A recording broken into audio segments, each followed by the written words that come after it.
Bismillahirrahmanirrahim. Assalamualaikum warahmatullahi wabarakatuh. Perkenalkan, nama saya Nila Sulastri dengan NIM B10611911083. Di sini saya dari Ekonomi Islam kelas A.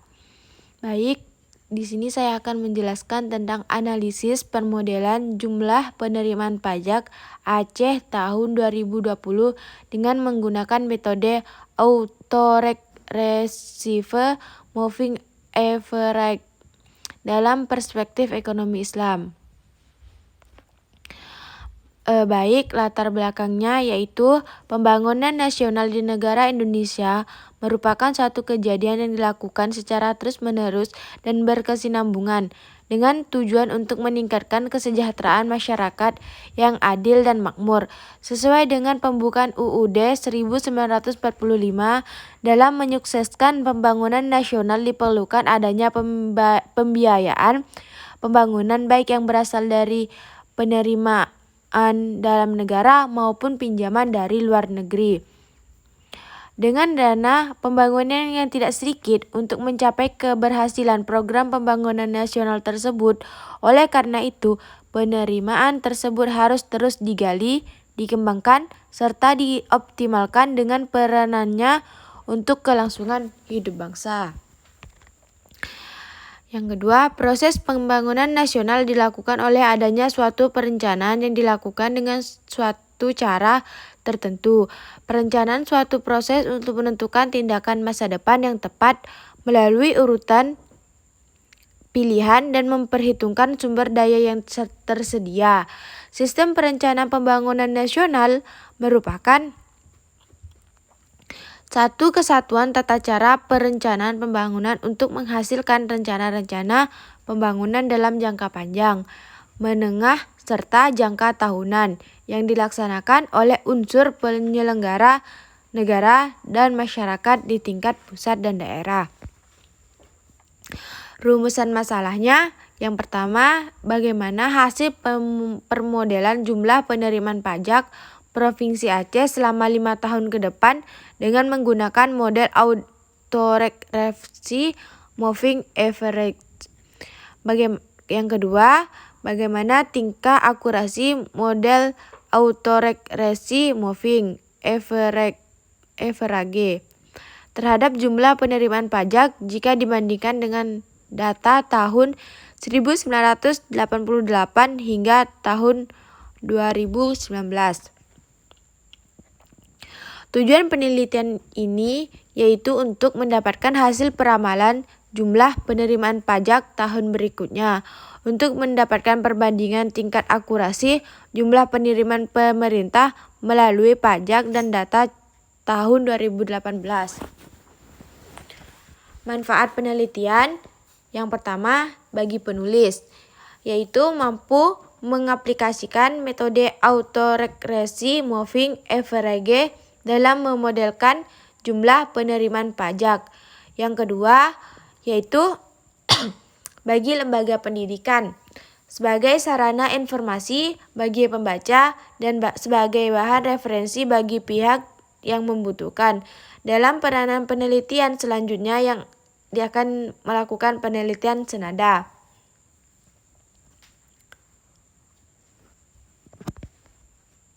Landasan teorinya, pajak menurut Undang-Undang Nomor 80 Pasal 1 tentang Ketentuan Umum dan Tata Cara Perpajakan, pajak adalah kontribusi wajib kepada negara yang terutang oleh orang pribadi ataupun badan yang bersifat memaksa berdasarkan undang-undang dengan tidak mendapatkan timbal balik secara langsung dan digunakan untuk keperluan negara sebesar-besarnya bagi kemakmuran rakyat.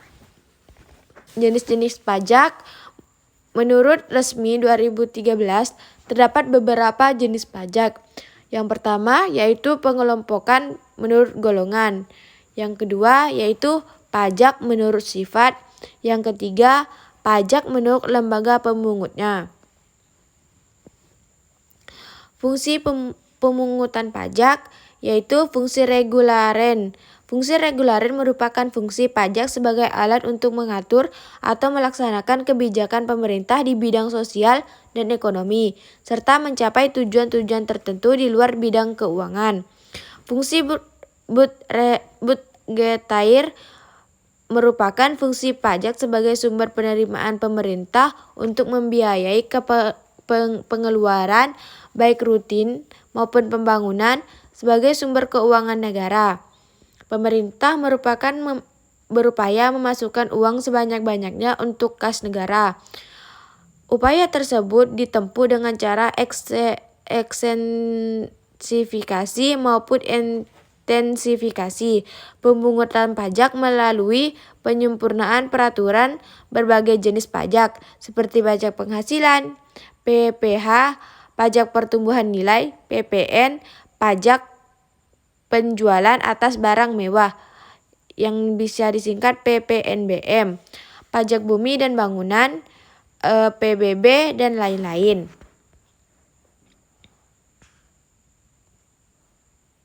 Jenis dan sumber penelitian ini, data yang digunakan dalam penelitian ini adalah data runtun waktu, time series, yaitu data jumlah penerimaan pajak di Provinsi Aceh 1998 sampai 2018 dengan menggunakan bantuan software R3 R.3.2 sumber data pada penelitian itu yaitu Kantor Wilayah Direktorat Jenderal Pajak Kanwil DJP Aceh. Metode penelitiannya, metode yang digunakan pada penelitian itu yaitu metode dengan menggunakan model autoregresif. Menurut Gujarati dan Porter 2012, model autoregresif menggambarkan alur waktu dari 44 variabel dependen dalam hubungannya dan nilai pada masa lampau. Operasional variabel ini yaitu merupakan penjelasan variabel yang digunakan dan dalam penelitian terhadap indikator-indikator yang ingin dicapai ataupun definisi operasional variabel pajak daerah sesuai dengan Undang-Undang Pajak atau Retribusi Daerah 28 tahun 2009 adalah kontribusi wajib kepada daerah yang terutang oleh orang pribadi atau badan yang bersifat memaksa berdasarkan undang-undang dengan tidak mendapatkan imbalan secara langsung dan digunakan untuk keperluan daerah bagi sebesar-besarnya kemakmuran rakyat. Baik, sekian yang dapat sampaikan. Apabila ada kesalahan mohon dimaafkan. Wabillahi taufiq wal hidayah. Wassalamualaikum warahmatullahi wabarakatuh.